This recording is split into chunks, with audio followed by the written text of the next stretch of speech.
Hello and welcome to Grocer Pod. My name is Sean Kosednar. This week I'm joined in the studio by Ernesto Ortero, category manager here at AWG. Before we get to Ernesto, I want to remind you to please subscribe to Grocer Pod. Subscribing means new episodes will be downloaded for you each week. You can find Grocer Pod on Apple Podcasts, Spotify, Google Podcasts, or any other platform you use. Thanks for joining me today, Ernesto. Thanks for having me, Sean. To start things off, why don't you tell me what are some of the biggest trends in the cereal category? Yeah, sure. So we're seeing SNAP playing a critical role for household budgets, and customers are trying to decide between purchasing a box of cereal or other essentials like meat to feed their family. We know that cereal plays an important role for all of our shoppers at some point in their life. For example, millennials are going to be the dominant cereal buyers in 2025. Gen X are buying larger sizes, mega sizes, and giant sizes.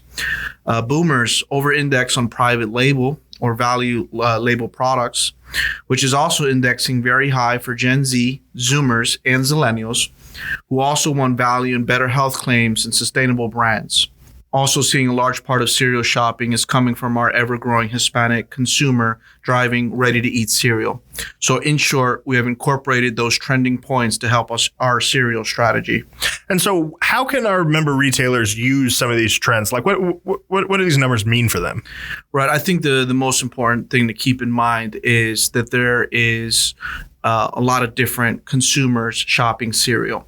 There isn't a one size or one strategy fits all. And so segmenting our cereal, kid or sweet, healthy, all family, is still an important trend to maintain. And that plus having the different sizes of cereal are what's going to keep the customers coming back. And so we're using all of those factors to help put something on the shelf that consumers want to buy. Well, that leads me perfectly in my next question. AWG Brands recently restructured the cereal program as part of the broader AWG cereal category initiative. What's new there?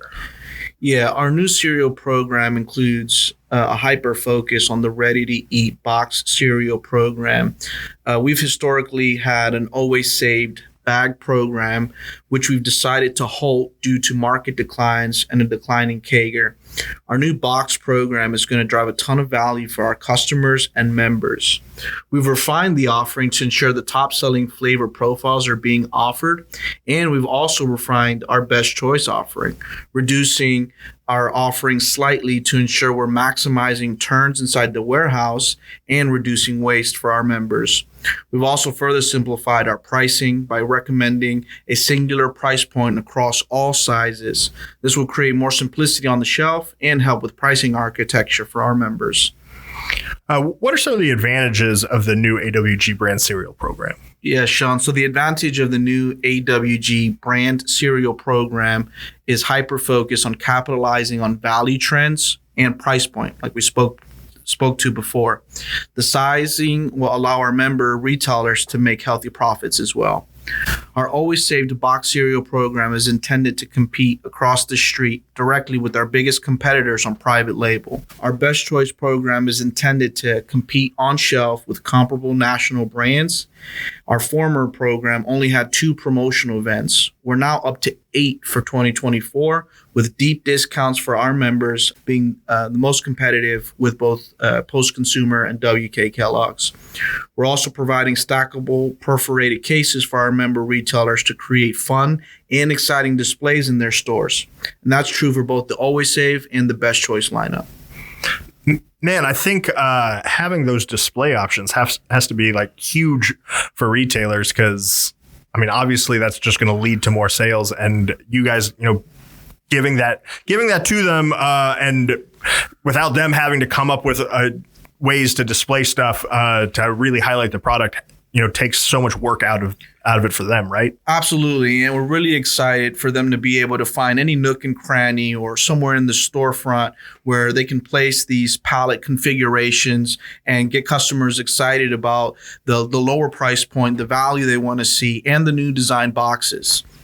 When will the new cereal assortment be available to member retailers? Yeah, I'm happy to say the new assortment is already available to all member retailers. We launched the new Always Save and Best Choice cereal the first week of January. What we're working on now is the new demand. It looks like our member retailers are just as excited as we are for both programs, and those who didn't carry the Always Save bag cereal are now dedicating space in their stores to the new improved program.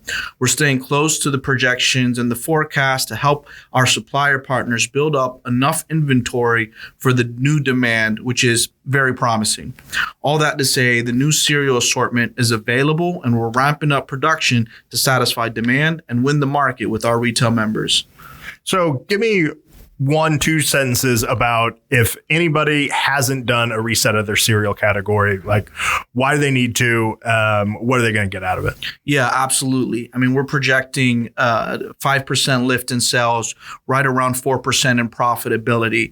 It's also, value continues to be a hyper focus for our customers, and we're seeing more of that share go to both larger sizes where they're getting more bang for their buck, and for cereals that have lower price points.